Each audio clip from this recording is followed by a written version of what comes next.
One morning, the sun shone in such a scorching glare, I could not force my eyelids fully open. Sweat, produced in every cell of my skin, would escape to run in many rivers down the creases of my chest to moisten my thighs as they rubbed together with every step. Even the tops of my feet were perspiring. I had never seen that before. It was an indication to me we had lost the 110-degree comfort, and we were experiencing nearly unbearable temperatures. The bottom of my feet had also formed a strange pattern. There were blisters from toe to heel and side to side, but blisters had formed underneath the already blistered surface. My feet felt dead. As we walked, a woman disappeared into the desert for a few moments and reappeared carrying an enormous bright green leaf. I saw no plant in sight from which the leaf could have come. It was fresh and healthy. Everything surrounding us was brown, brittle, and dry. No one questioned where she found it. Her name meant bearer of happiness. Her talent in life was conducting games. That evening, she was to be in charge of our sharing time, and she said we were going to play the game of creation. We came across a mound of ants, big ones, probably an inch long, with strange, distended centers. I was told, "You are going to love this taste." These creatures were to be honored as a part of our dinner. They are a variety of honey ant, and the distended stomach holds a sweet substance that tastes much like honey. They never become as large and sweet-tasting as the ones that inhabit ground closer to lush vegetation. Nor is the honey a thick and creamy, bright yellow goo. Instead, they seem to have extracted their substance from the colorless heat and wind of our surroundings. These ants are probably the closest thing to the sweet taste of a candy bar this clan ever experiences. These people put out their arm and let the ants crawl in it, then stick their hand in their mouth. As it is withdrawn, the insects are sucked off. Their expression told me it must taste wonderful. I knew sooner or later they would think it was time for me to try one. So I decided to be daring. I took just one and plopped it in. The trick was to crush the critter in your mouth and enjoy the sweetness, not to swallow it whole. But I couldn't manage either. I couldn't get past all of the legs wiggling around on my tongue and the ant crawling up into my gums. I spit it out. Later, when we had a fire, they put ants into a leaf enclosure, buried it in the coals, and when cooked, I licked it off the surface of the container like a melted Hershey bar off the wrapper. For someone who hasn't eaten orange blossom honey, it probably would be a treat. However, it wouldn't sell very well in the city. That night, Game Lady tore the leaf into pieces. She didn't count them in the traditional sense that we do, but she provided one for each person in her own method of keeping track. While she did this, we were making music and singing songs. And then the game began. While chanting continued, the first piece was laid on the sand, then another and another, until the music stopped. We all observed the design forming like a jigsaw puzzle. As more pieces were put on the ground, it became apparent the rules included moving any portion if you felt your piece was better suited to that spot. There were no specific turns. It really was a non-competitive, group-oriented project. Soon the top half of the leaf was completed and back to its original formation. At that point, everyone congratulated everyone else. We shook hands, hugged, and whirled around. The game was half over, and everyone had participated. Concentration began again, and we were down to serious business. I walked up to the pattern and laid down my part. Later, I walked to the design again, but couldn't locate which piece was mine, so I returned and sat down. Uta read my mind, and without asking, he told me, "It's okay. It only appears the pieces of leaf are separate, as people appear separate, but we are all one.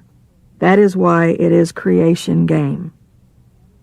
He interpreted, as several people advised me, to be one does not mean we are all the same.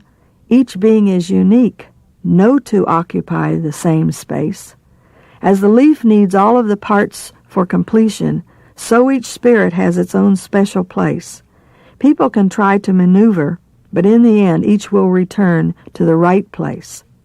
Some of us seek a straight path, while others enjoy the weariness of making circles.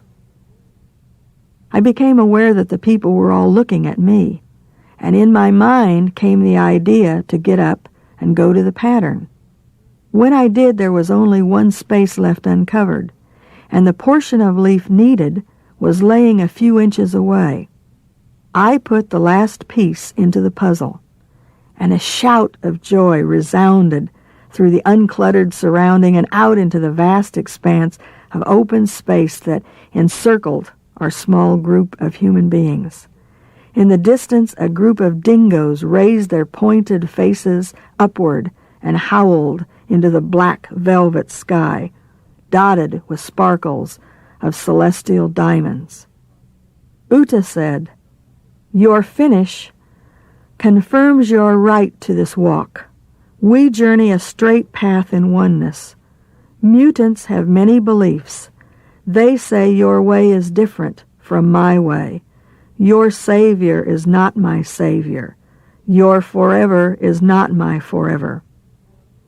But the truth is, all life is one life. There is only one game in progress. There is only one race, many different shades. Mutants argue the name of God. What building, what day, what ritual? Did he come to earth? What his stories mean? Truth is truth. If you hurt someone, you hurt self. If you help someone, you help self. Blood and bone is in all people. It's the heart and intent that is different. Mutants think about this 100 years only, of self and separateness. Real people think about forever. It is all one.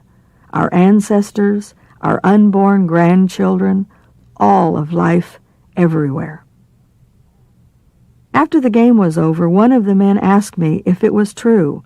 Some people live their entire life and never know what their God-given talent is. I had to admit, I had patients who were very depressed, who felt life had passed them by, others had made a contribution. Yes, I had to admit, many mutants do not think they are given any talent, and they do not think about the purpose of life until they are dying. Big tears came to his eyes as he shook his head, showing how difficult it was to believe such a thing could happen. Why mutants can't see? If my song makes one person happy, it is a good job. You help one person, good job. Can help only one person at a time anyway. I asked if they had ever heard the word Jesus. Certainly, I was told. The missionaries taught, Jesus is the Son of God, our eldest brother, divine oneness in human form. He receives the greatest veneration. Oneness came to the earth many years ago to tell the mutants how to live, what they had forgotten. Jesus did not come to the real people tribe. He certainly could have. We were right here, but that wasn't our message. It didn't apply to us because we had not forgotten. We were already living his truth. To us, they continued, oneness is not a thing. Mutants seem addicted to form. They cannot accept anything invisible and without a shape. God, Jesus, oneness, for us is not an essence that surrounds things or is present inside of things. It is everything.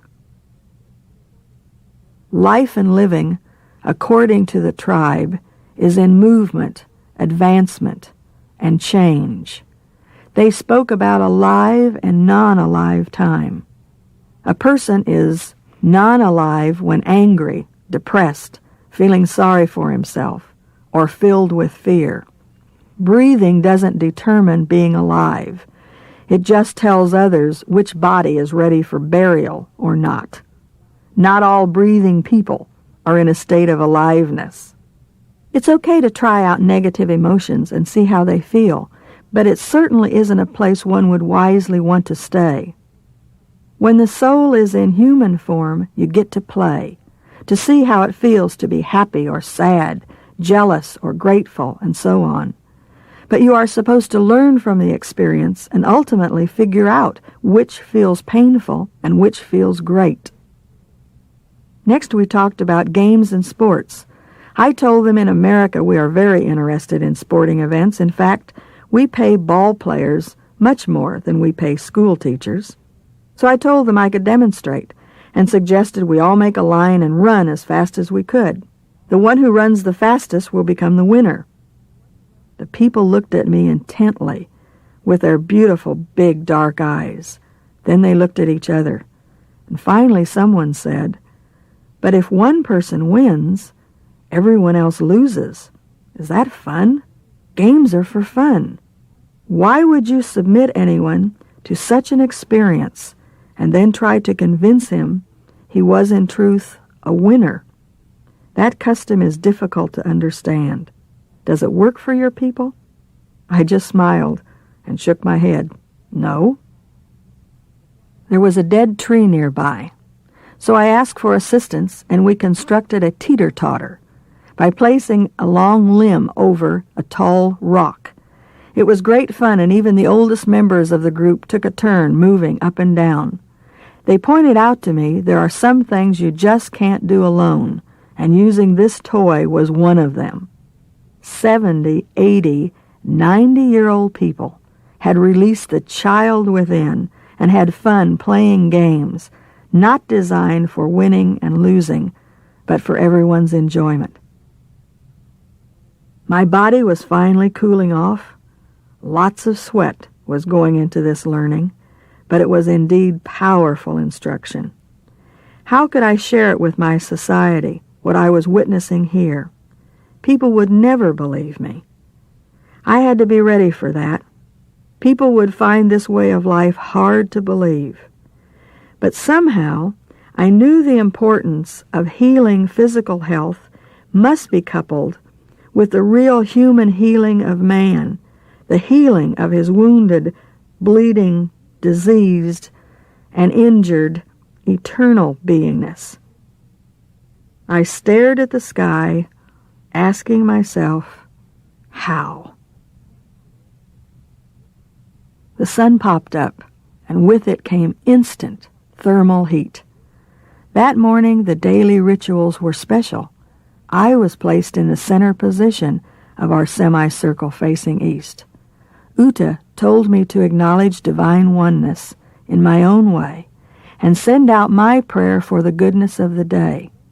At the conclusion of the ceremony, while we prepared to walk, I was told it was my turn to lead. I was to walk in front and lead the tribe. "But I can't," I said. "I don't know where we're going or how to find anything. I really appreciate the offer, but I just can't lead." "You should," I heard. "It is time. In order to know your home, the earth, all its levels of life, and your relationship to everything seen and unseen, you must lead. It is fine to walk for a while as the last one in any group, and it is acceptable to spend time mingling in the middle, but ultimately everyone must at some time lead. You have no way of understanding leadership roles until you assume that responsibility. Everyone must experience all of these roles at some time without exception, sooner or later. If not in this lifetime, sometime. The only way to pass any test is to take the test. All tests on every level are always repeated, one way or another, until you pass. So we began to walk, with me assuming the lead position. It was a very hot day. The temperature seemed upward from 105. At midday we stopped and used our nightly sleeping material to make shade. After the peak of the heat was over, we walked again, long past our usual time for making camp. No plants or animals appeared along our route to be honored as our meal.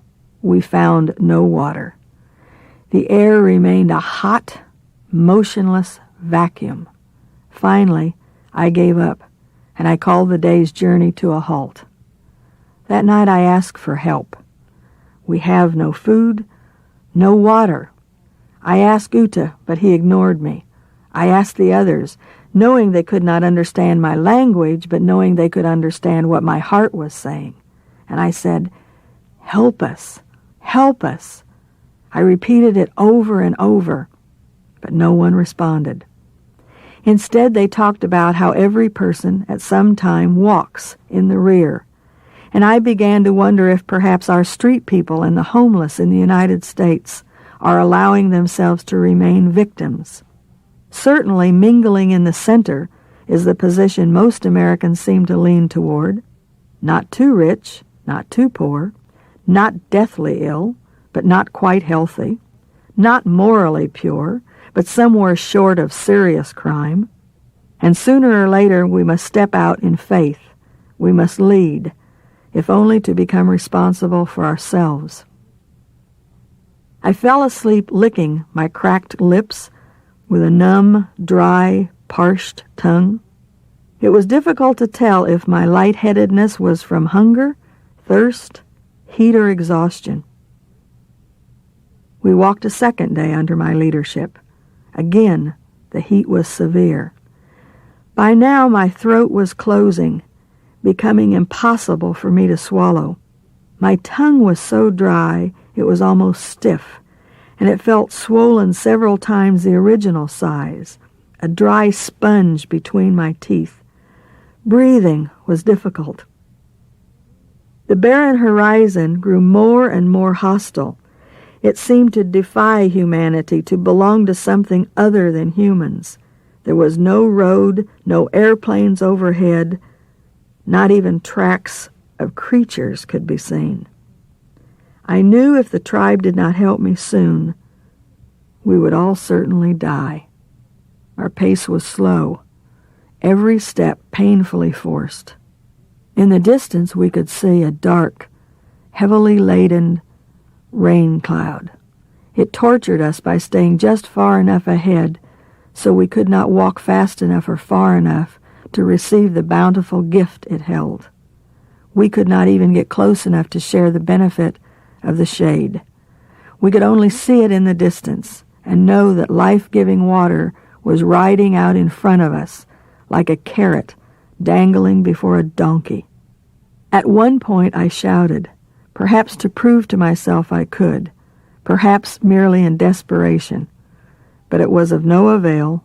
The world merely swallowed up the sound like a ravished monster. Cold water lay in wet pool mirages before my eyes, but when I arrived at that place in the sand, it was always only sand.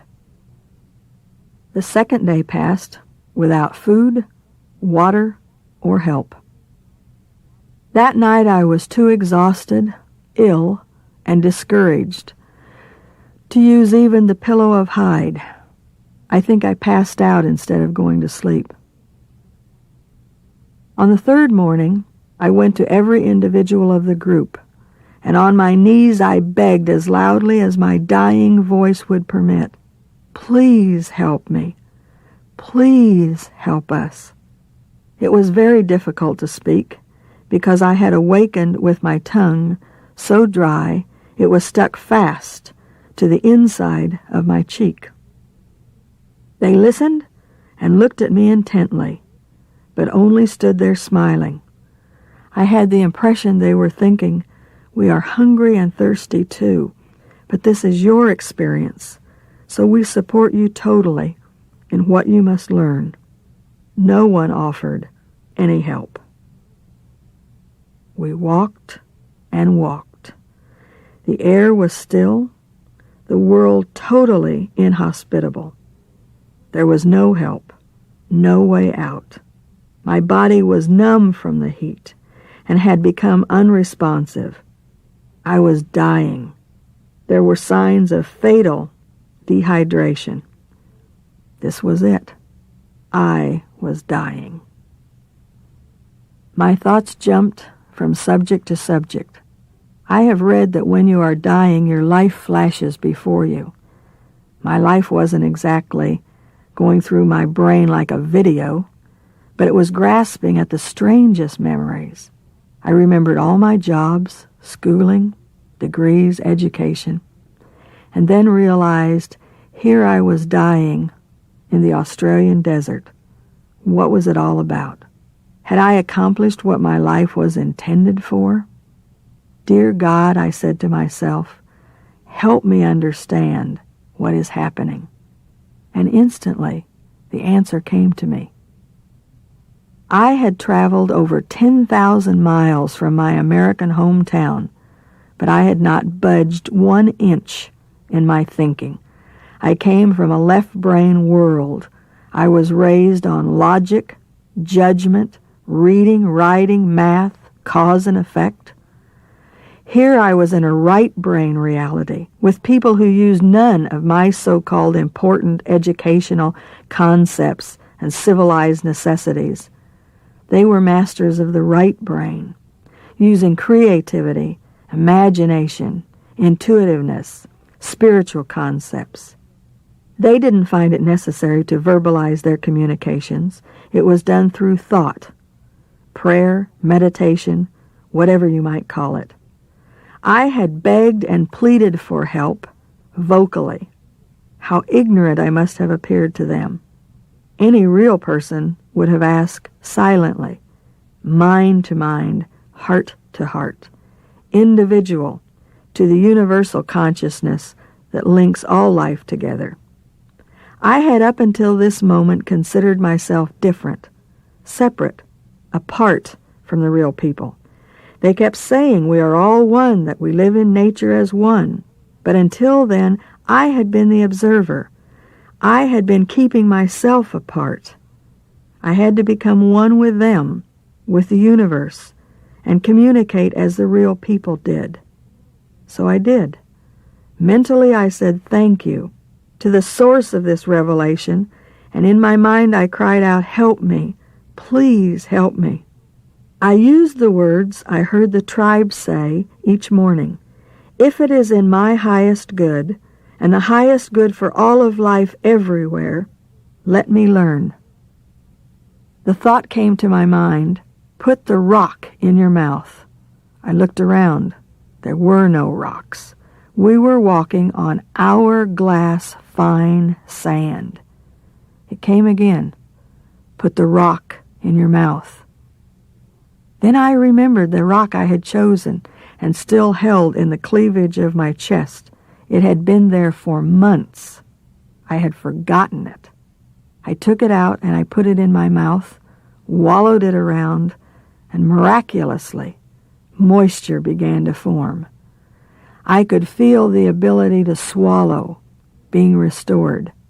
There was hope. Perhaps I was not meant to die today. Thank you, thank you, thank you, I said in silence. I would have cried, but my body did not have enough moisture left for tears. And so I continued mentally asking for help. I can learn. I will do whatever is needed. Just help me find water. I don't know what to do, what to look for, where to walk. The thought came to me, be water. Be water. When you can be water, you will find water. I didn't know what it meant. It didn't make sense. Be water. That isn't possible. But I shut out logic. I shut out reason. I opened myself up to intuition, and closing my eyes, I began being water. As I walked, I used all of my senses. I could smell water, taste water, feel it, hear it, see it.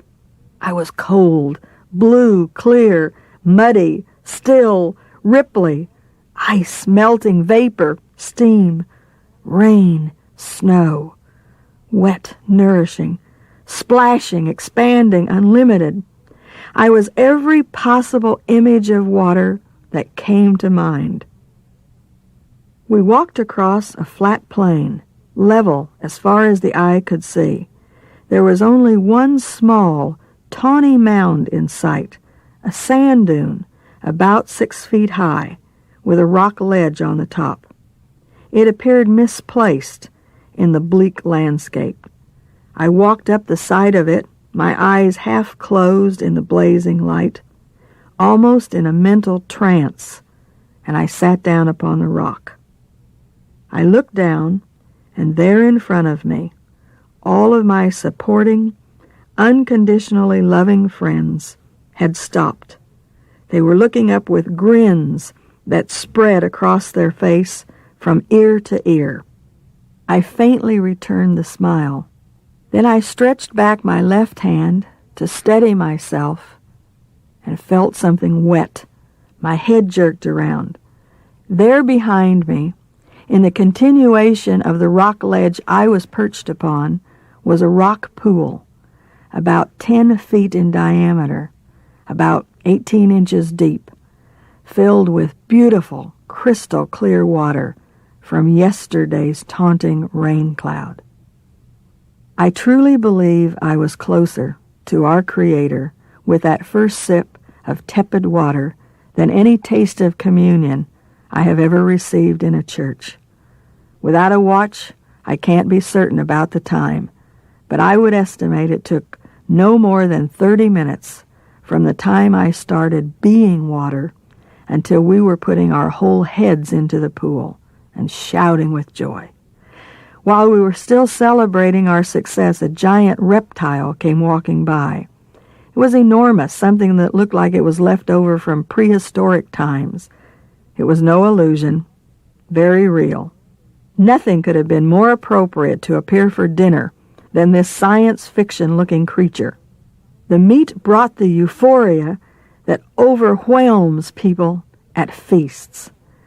I looked upward into the vast expanse of world surrounding us, and giving thanks, finally understood that the world is truly a place of abundance. It is full of kind, supporting people to share our lives if we will let them. There is food and water for all beings everywhere if we are open to receive and open to giving. But most of all, I now appreciate the abundant spiritual guidance available in my life. Help is available in every stress, including a brush with death and the very act of dying, now that I have gotten past doing it my way. There was no differentiation in days of the week while living with the tribe, nor was there any way of knowing in what month we were living. It was apparent time was not an issue. One woman told me her name and talent meant timekeeper. They believe we are all multi-talented and progress through a series of strengths. She was presently an artist of time and worked with another person who had the ability of detailed memory recall. When I asked her to explain further, she advised me that the tribal members were going to seek guidance about that, and I would be told later if I was to have access to that knowledge or not. There were about 3 nights where the conversation was not interpreted for me. I knew without asking that the discussion centered on the question of whether or not to include me in some specific information. I also knew it was not just me they were considering, but the fact that I represented all mutants everywhere. It became apparent to me that the elder was also doing a great sales pitch in my behalf on these 3 nights. I had the feeling Uta was the one most opposed. I realized I had been chosen to have a unique experience that no outsider had been allowed to have before. Perhaps the knowledge of timekeeping was asking too much. We continued walking in the desert. The terrain was rock, sand, some vegetation, hilly, not as flat as most of what we had been through. There seemed to be a worn depression on the earth where generations of this black race have walked. Without warning, the group stopped. 2 men walked forward, parted bushes between 2 trees, and rolled boulders to one side. Behind it was an opening into the side of the hill. Sand had drifted up over the doorway, which was scooped away. Uta turned to me and said, "Now you are being allowed to know of timekeeping. Once you see, you will understand the dilemma my people have been going through. You cannot enter this sacred site until you give an oath that you will not reveal the whereabouts of this cave." As the others went in, Storyteller held my hand and talked to me. In the bright sun, her face seemed blacker, her thin eyebrows blue-black, the shade of a peacock feather, and the whites of her eyes chalky clear. She motioned for Uta to come and speak for us. He did, and while she held both of my hands and looked me squarely in the eye, he relayed the words to me. "The reason you have come to this continent is destiny. You made an agreement before birth to meet another and to work together for your mutual benefit. The agreement was that you would not seek one another until at least 50 years had passed. Now is the time. You will know this person because you are both born in the same moment, and there is soul-level recognition. The pact was made on the very highest level of your eternal beingness." I was shocked. The same information was given to me when I first arrived in Australia by the strange young man in the tea room, was now being repeated by this aging bushwoman. One by one they came out, each speaking and holding my hands, but Uta no longer spoke for them. After each one spent time with me, they re-entered the dwelling, and someone else came out. The elder was last. Uta accompanied him. They told me the Aborigine sacred sites, including those of the Real People tribe, no longer belonged to the natives. The most important joint tribal site was once Uluru, now called Ayers Rock, which is a gigantic red mound in the center of the country. It is the world's greatest monolith, standing 1,260 feet above the plain, and is now available to the tourists who climb it like ants. Even though the government says it is owned both by the British loyalists and the natives, it is obviously not sacred any longer and cannot be used for anything even remotely sacred. About 170 years ago, the mutants began putting up telegraph lines across the open, vast spaces. The natives had to find a different site. Since then, all of the art, historical carvings, and relics have been removed, and most of them exported. The graves have been robbed, the altars stripped bare. The tribe believes mutants were so insensitive, they assumed the Aboriginal worship would end when they took away the sacred sites. It never entered their minds that the people would go elsewhere. It was a devastating blow to all multi-tribal gatherings, and the beginning of what has developed into a total shattering of the Aborigine nations. Some fought back and died in a losing battle. Most marched into the white man's world, looking for the promised goodness, which included unlimited food, and died in poverty, the legal form of slavery. Uta revealed that his tribe was guided to come back here about 12 generations ago. This sacred place has kept our people alive since the beginning of time, when the land was full of trees. Even when the great flood came that covered everything, our people were safe here. It has not been detected by your airplanes, and your people cannot survive long enough in the desert to locate it. Very few humans know it exists. The ancient objects of our race have been taken by your people.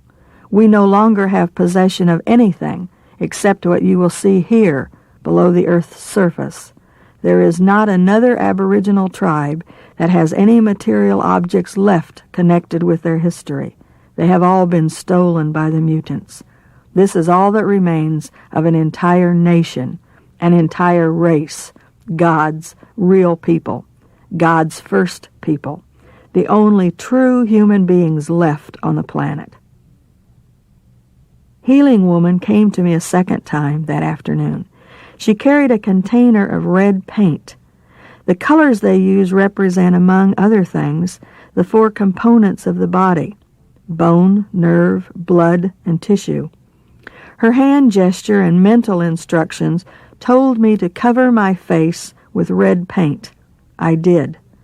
Then all of the people came out, and again, looking into each person's eyes, I agreed over and over never to reveal the exact location of this sacred site. With that, I was escorted in. Inside was a mammoth room of solid rock walls with passageways leading off in several directions. Colorful banners adorned the walls, and statues jutted out from natural rock ledges. What I saw in the corner made me question my sanity. It was a garden. The rocks on the top of the hill are arranged so sunlight may enter, and I clearly heard the sound of water dripping on rock. I spent the day in amazement, Uta explaining as we explored. Torches were necessary in some areas further in, but all the main floor area had a rocky ceiling that allowed adjustment from outside and permitted light from dim to full brilliance.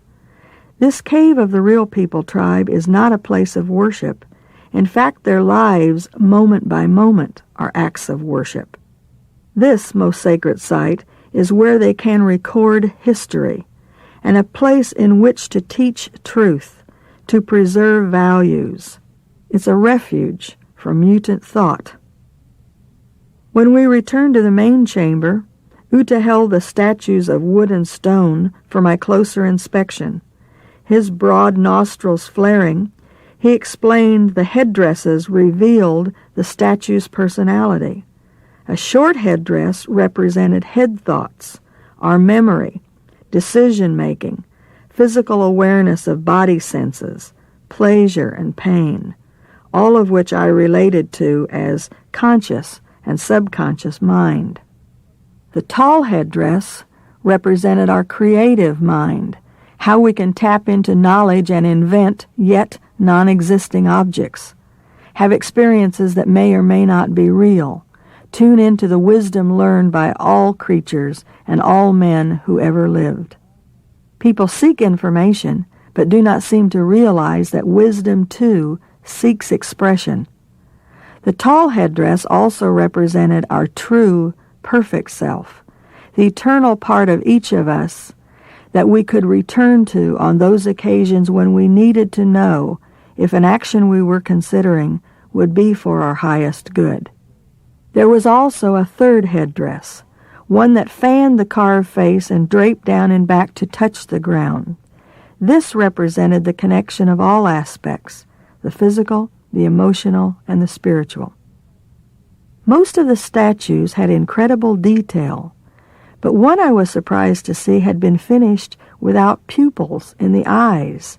It looked like a sightless, blind symbol. You believe divine oneness sees and judges people, Uta said. We think of divine oneness as feeling the intent and the emotion of beings, not as interested in what you do as why you do it. That night was the most meaningful night of the entire journey. It was then I learned why I was there and what was expected of me. We had a ceremony. I watched the artist prepare paint of white pipe clay, 2 shades of red ochre and 1 of lemon yellow. tool maker, made paintbrushes out of short sticks about 6 inches long, frayed out and trimmed with his teeth. The people were painted with intricate designs and pictures of animals. They dressed me in a costume of feathers, some of which were of soft, vanilla-colored emu. I had to imitate the kookaburra bird. My scene in the ceremonial drama was to depict the bird as a messenger, flying to the far corners of the world.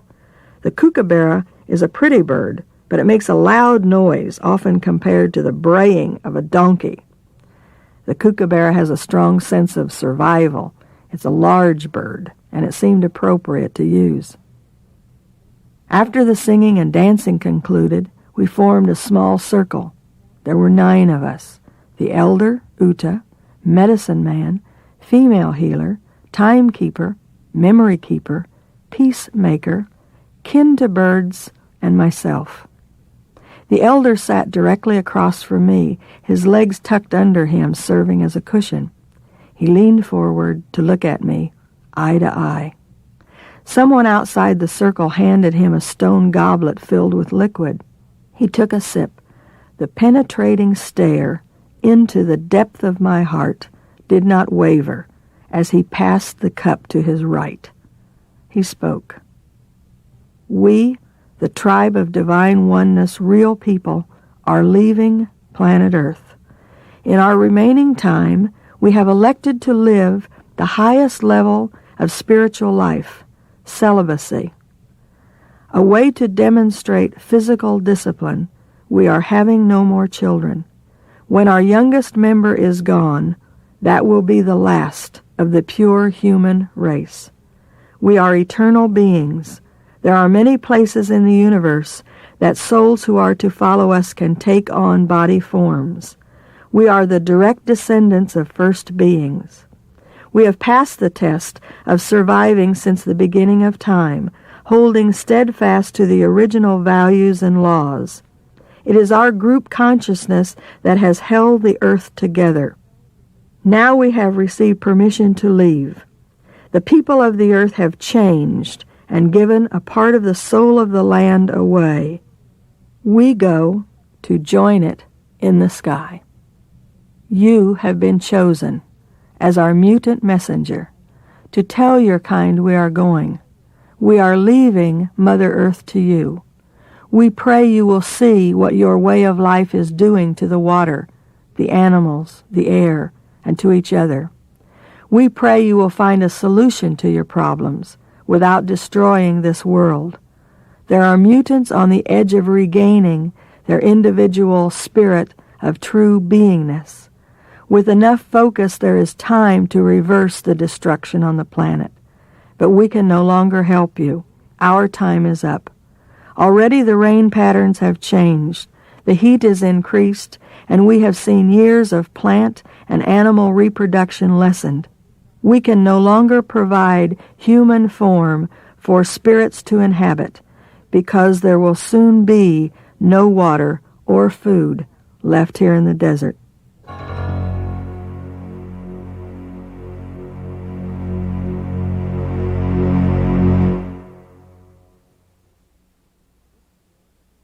This is the end of Side 3.